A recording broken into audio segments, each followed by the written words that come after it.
Now, question 8 of exercise 13.1.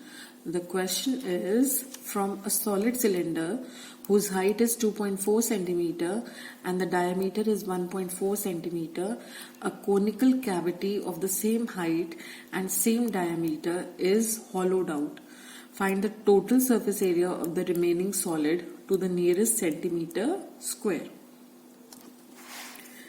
ये एक cylinder है, सॉलिड सिलेंडर है, जिसमें से एक कोनिकल कैविटी बाहर निकाल ली गई है ना। उसको हॉलो कर कर उसमें से एक कोनिकल पार्ट बाहर निकाल लिया गया है।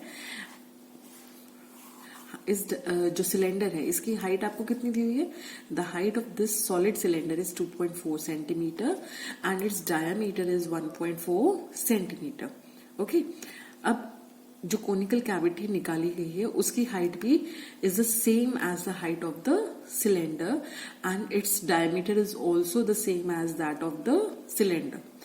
आपको अब क्या फाइंड आउट करना है? You have to find out the total surface area of the remaining solid.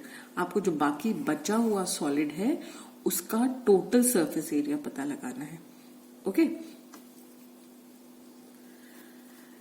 Here height of the cylinder is 2.4 centimetre. हमें सिलेंडर की हाइट 2.4 सेंटीमीटर दी हुई है।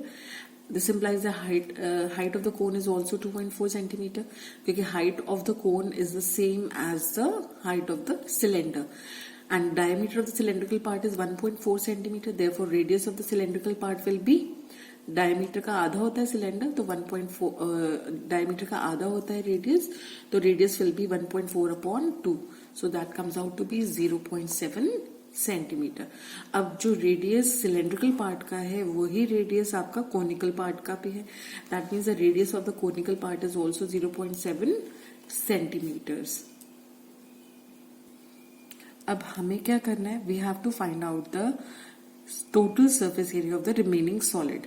जब आपने उस सॉलिड सिलेंडर में से कोनिकल पोर्शन को निकाल लिया है, तो जो बाकी बचा हुआ सॉलिड है उसका आपको टोटल सरफेस एरिया निकालना है। तो उसके लिए आप इमेजिन करो कि जो आपके पास एक सॉलिड सिलेंडर था, अब क्योंकि आपने इसके ऊपर में से कुछ इस तरह से एक कोन निकाल लिया, तो इसका टॉप तो आपने क्या कर दिया? हॉलो कर दिया। अब जो सिलेंडर का सरफेस एरिया बचा है वो तो एक इसका कर्व सरफेस एरिया बचा है और एरिया ऑफ द बेस बचा है ना। और अब क्योंकि ये अंदर से जब कोनिकल आपने कैविटी कर दी है, तो अंदर क्योंकि जो एक अंदर भी एक सरफेस है जो एक्सपोज हो गया, अब वो जो अंदर सरफेस एक्सपोज हुआ है वो किसके बराबर है? वो curve surface area of the कोन के बराबर है।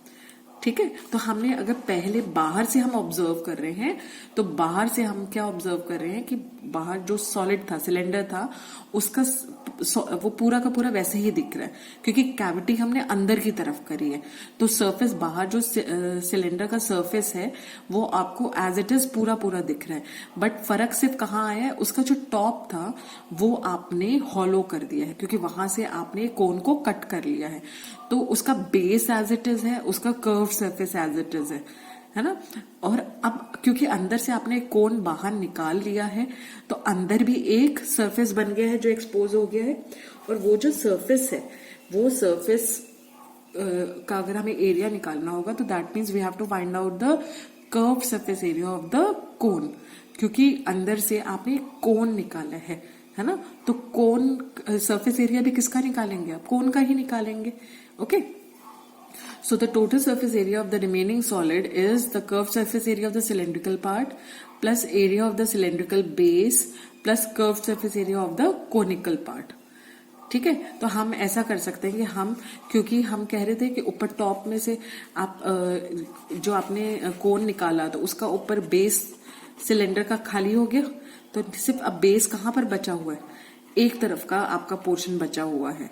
ठीक है, तो एक तरह से आपको सिलेंडर का कर्व सरफेस एरिया निकालना है और area of the cylindrical base निकालना है, plus curve surface area of the conical part निकालना है। Now curve surface area of the cylinder is 2πRh and area of the cylindrical base, cylindrical base जो है वो आपको पता है इट्स अ सर्कल, तो सर्कल का एरिया क्या हो जाएगा? πr² plus curve surface area of the conical part is πr L. Here L is the slant height of the conical part. अब आपको L नहीं पता, you know H. H is the height of the cylinder. You know the radius of the cylinder, but you don't know L. तो हमारा सबसे पहला काम क्या रहेगा? We need to find out L, the slant height of the cone. अब slant height निकालने का फॉर्मूला होता है L square is equal to R square plus H square, where R is the radius of the cone and H is the height of the cone.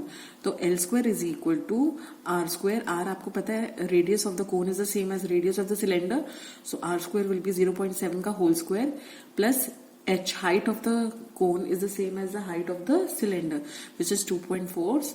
तो इसका 2.4 का square हमने कर दिया. That means L is equal to the square root of 0.7 का square plus 2.4 का square.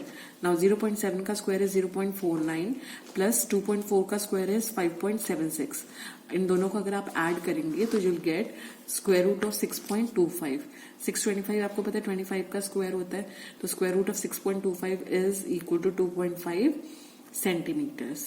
Okay, लेकिन हमें कैलकुलेट क्या करना है? हमें कैलकुलेट करना है 2 pi R H plus pi R square plus pi R L. This was the calculation part. इसको हम अलग रखते हैं, ठीक है. Will keep this aside.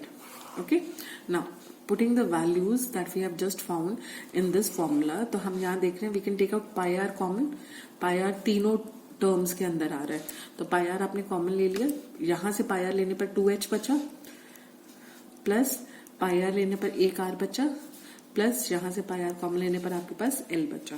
So this is equal to pi की वैल्यू इज 22/7, रेडियस इज 0.7. अगर हम यहाँ डेसिमल हटा दें तो you can write this as 7/10.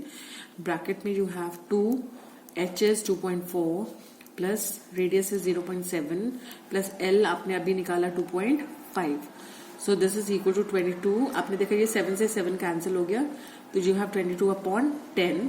Bracket में 2 into 2.4 is 4.8 plus 0.7 plus 2.5 is 3.2. So this is 22/10 into 8. This is equal to 22 into 8 is 76/10, which comes out to be 17.6 centimeter square. अब हमें बोला गया था नियरेस्ट जो आपका डेसिमल है उस तक आपने वैल्यू फाइंड आउट करनी है. क्वेश्चन में देखो what we were given, the total surface area of the remaining solid to the nearest centimeter square. तो अब हमें ये डेसिमल पार्ट अगर हमें रिमूव करना है तो we can write this as 18 centimetre square. This is approximately equal to 18 centimetre square. Okay.